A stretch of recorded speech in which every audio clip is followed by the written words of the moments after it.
Hi everyone, welcome back to my channel. If you're new here, my name is Tintin and on this channel, I share tips, advice, and real insights to help you land a job in the cruise ship industry.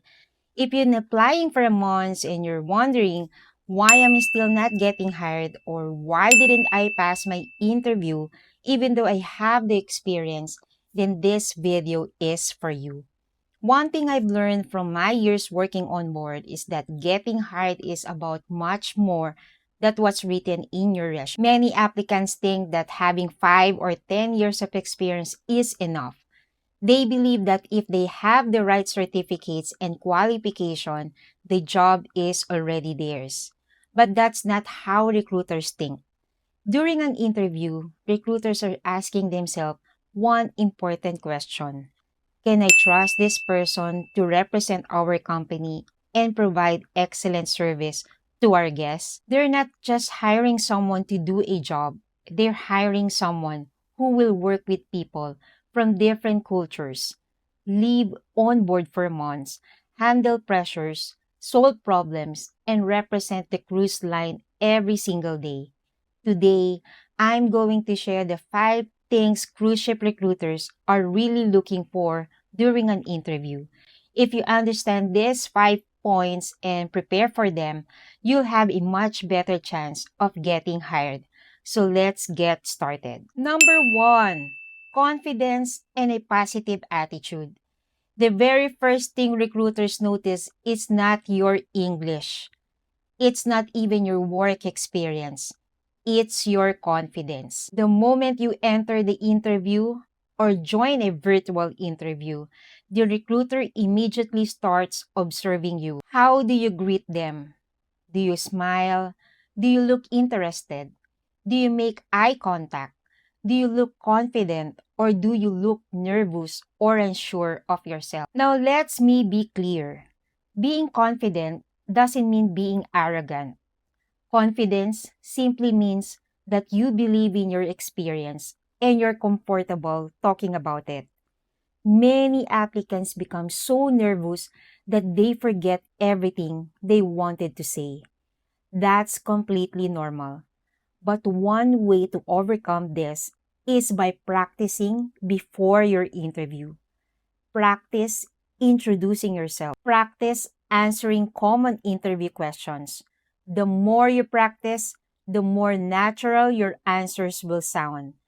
Also remember that recruiters want someone with a positive attitude. On a cruise ship, you'll be working long hours, sometimes 7 days a week, while living away from your family.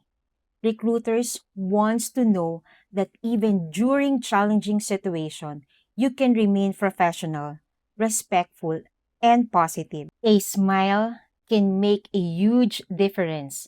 Sometimes it's the smallest things that leave the biggest impression. Number 2, strong communication skills. One of the biggest myths I hear is this: Ma'am, my English isn't good enough.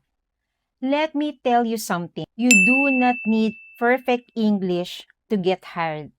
Even people who have worked on board for many years continue learning every day. Recruiters aren't looking for someone who speaks like a news anchor. They want someone who can communicate clearly with guests and coworkers. Think about your answers. If the recruiters ask, "Tell me about yourself," don't answer with only 2 or 3 sentences. This is your chance to introduce yourself professionally. Talk about your work experience. Talk about your strengths. Explain why you're interested in working on board. Another common mistake is giving one word answer. For example, can you work under pressure? Don't simply say yes. Instead, say yes. In my previous job, I worked during busy weekends where we serve hundreds of guests. I learned how to stay organized, prioritize tasks, and maintain excellent customer service even under pressure. Do you hear the difference?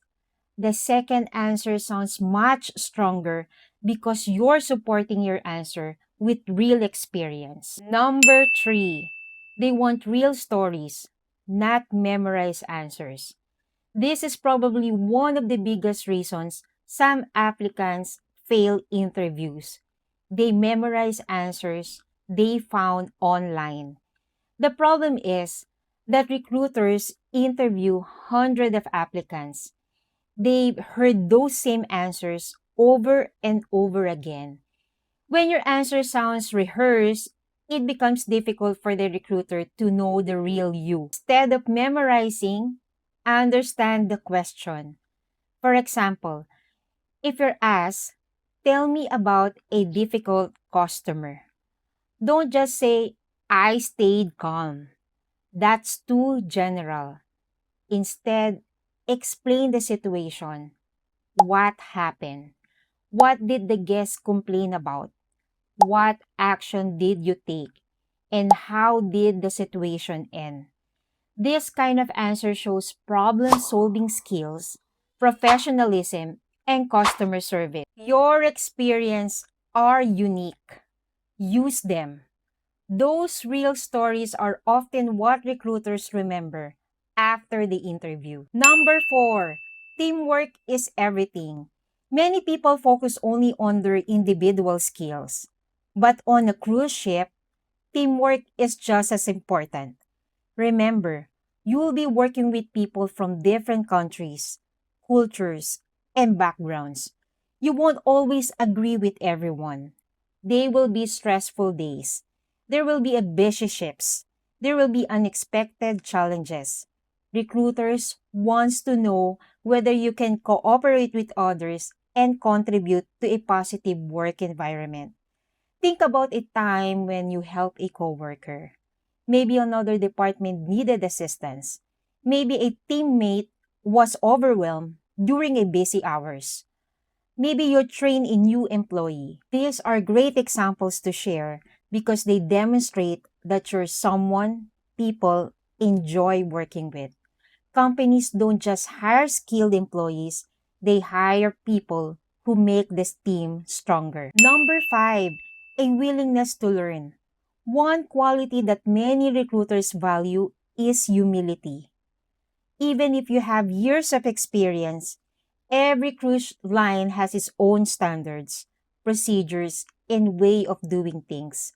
Recruiters want someone who's willing to learn those standards.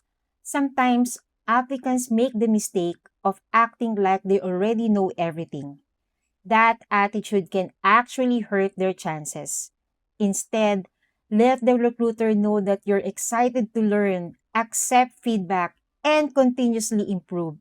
A person with a great attitude is often easier to train than someone with years of experience but a poor mindset. Never stop learning. That's one of the keys to building a successful cruise ship career. Your interview starts before the interview. Here's something many applicants don't realize. Your interview actually begins before you answer the first question.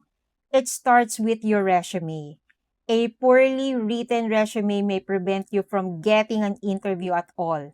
Make sure your resume is clean, professional, ATS friendly, and highlights your most relevant experience. Recruiters spend only a short time reviewing each resume, so make it easy for them to see why you're qualified. And once you receive that interview invitation, prepare well. Research the cruise line, review your resume, practice your answer, test your internet connection if it's an online interview. Dress professionally. Be ready at least 10 to 15 minutes before your scheduled interview.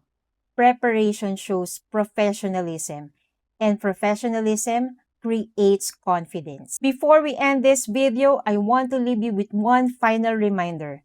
Don't compare your journey with someone else. Some applicants get hired after one interview. Others need several interviews before receiving the job offer. That doesn't mean you're not qualified. Every interview is an opportunity to learn, improve, and become more prepared for the next one.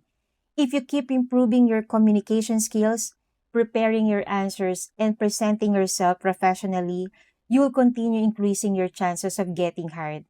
If you're serious about working on board and you're like extra guidance, I offer one-on-one interview coaching where we practice real cruise ship interview questions, improve your answer, and help you become more confident before your actual interview.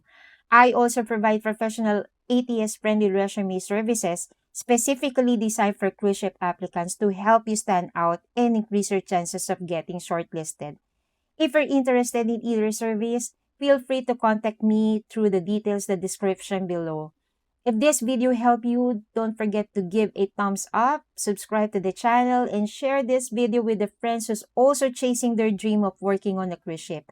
Thank you so much for watching. I truly wish the best of luck with your application, and I hope to hear your success story very soon.